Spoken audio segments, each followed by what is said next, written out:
Selamat malam. Gue mau bahas dua pertandingan, yaitu ntar malam sama besok, FA. Dua pertandingan FA, Arsenal lawan City dan Chelsea lawan Man United. Peluangnya kira-kira gimana? Jangan lupa ini adalah FA final, satu match, dua-dua harus menang. Jadi atmosfernya itu sangat berbeda. Tidak segampang itu, bukan namanya klub kecil lawan klub besar terus pasti menang. Contoh paling bagus MU yang lagi on fire ketemu Norwich 0-0. Butuh extra time bahkan 10 orang baru bisa menang. Jadi peluangnya sih cukup besar lah, sama-sama besar, beda dengan kalau di kompetisi atmosfernya berbeda. Oke, Arsenal ketemu City. Arsenal peraih piala FA paling banyak. Sebenarnya kan gue suka bilang piala, selain piala Liga itu yang lain piala Ciki. Tapi FA ini piala yang paling tua, dan di Inggris itu image-nya beda banget. Yang piala Ciki itu piala Liga, piala kebo. Itu baru saya bilang piala Ciki. Tapi FA ini lebih, walaupun tetap di bawah piala Liga ya, IPL, cuman FA masih oke lah, masih mendingan lah. Bisa juga masuk ke Eropa kan, bermain di Eropa. Jadi gue selalu bilang hanya satu tim yang sulit dikalahkan oleh Arsenal, yaitu Man City. Sudah 3 tahun dan terbukti semua tim bisa dikalahkan, Man City aja susah. Oke, bahkan Liverpool juga walaupun beruntungnya gede. Kenapa gue mengatakan itu? Terutama Man City-nya yang gue maksud itu sebenarnya bukan Man City di bawah Mancini atau Pellegrini, tapi lebih di bawah Pep. Karena kalau budaya Arsenal itu mereka selalu membangun serangan dari bawah. Jadi tidak bisa, bukan tipikalnya lah dengan counter-counter atau crossing-crossing. Kemarin lawan Liverpool juga kelihatan crossingnya jelek banget, passingnya jelek, sehingga butuh gol dari langit, jatuh dari langit ya. Dan membangun serangan dari tengah pasti kalah lawan City. City itu selalu ada 4-5 pemain di satu lini di tengah, kecuali yang vertikal itu biasanya cuma 2 orang. Jadi peluang Arsenal itu ada di area sayap. Kita manfaatkan, bukan di tengah lapangan tapi di sayap lapangan. Karena strateginya Pep, dia tidak terlalu fokus di lapangan, di sayap lapangan itu hanya diterapkan 1 atau 2 pemain. Nah, kalau mau main terbuka pasti kalah punya. Mereka akan high press. Oke. Pada saat mereka lakukan high press, memaksa lawan untuk melakukan long ball. Kalau gue bilang Arsenal nggak ada salahnya 4 pemain maksimal juga melakukan high press. Kalau seandainya mereka turun dengan 6 orang, pasti berhasil keluar. Mending jangan high press. Bertahan di babak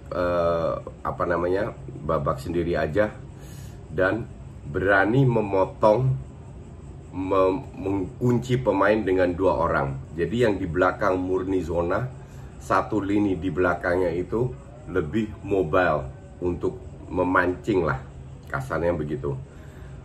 Yang jadi masalah dengan Arsenal ini kan blundernya. Kebetulan kipernya lagi bagus, tapi blunder-blundernya pemain belakang ini kadang-kadang aduh ampun-ampunan dah. Belum dirampok sama wasit.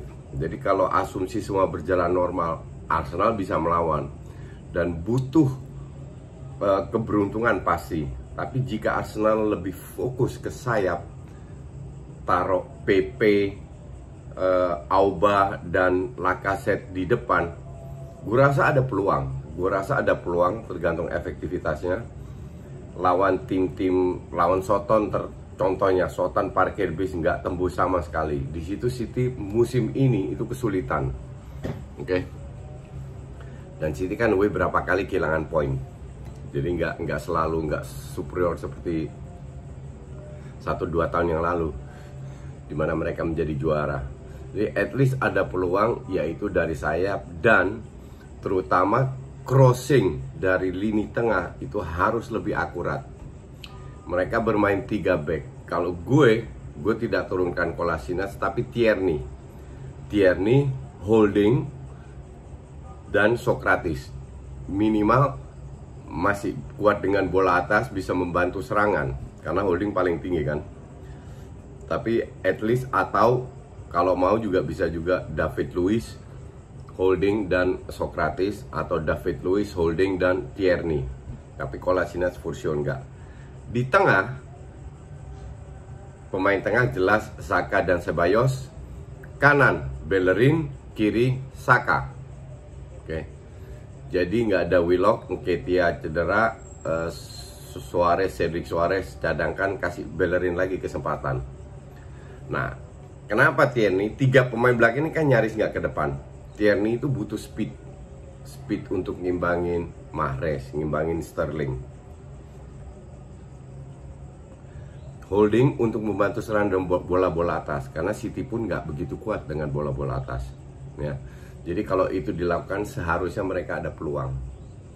Dan spirit untuk memenangkan, the only prize yang bisa dimenangkan sekarang FA, dengan spirit tinggi, siapa bilang nggak bisa menang? Bisa-bisa aja. Tapi peluangnya kalau kita bicara normal kecil, fair aja kecil, karena kualitas pemain City itu terlalu bagus. Oke. Terus kita ke Chelsea MU. MU ini, Ole ini mengalami, dia pantau semua performa pemainnya, mengalami dilema. Tinggal 2 match. Asumsi Leicester menang lawan Spurs, MU menang lawan West Ham, ketemu Leicester di match terakhir. Champions League ini kan udah prize paling penting buat MU sekarang, karena yang sangat realistis. Lawan Leicester, kalau sana Leicester menang lawan Spurs ya, lawan Leicester nggak boleh seri. Seri mereka kalah goal difference. Harus menang. Sekarang kalau lihat, sudah gue bilang di beberapa video, 2 match sebelumnya sudah kelihatan pemain ini ngedrop, capek. Lawan Southampton kelihatan. Kemarin walaupun menang, Bruno itu 18 kali salah passing dan berapa kali kena counter. Di tengah, pada saat MU menyerang, udah di kotak penalti nih,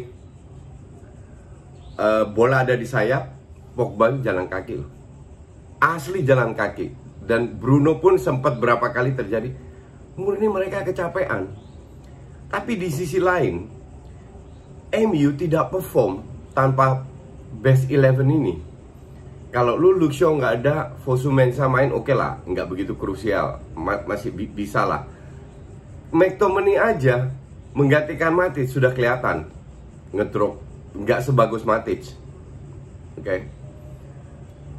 Greenwood lawan Southampton nggak kelihatan.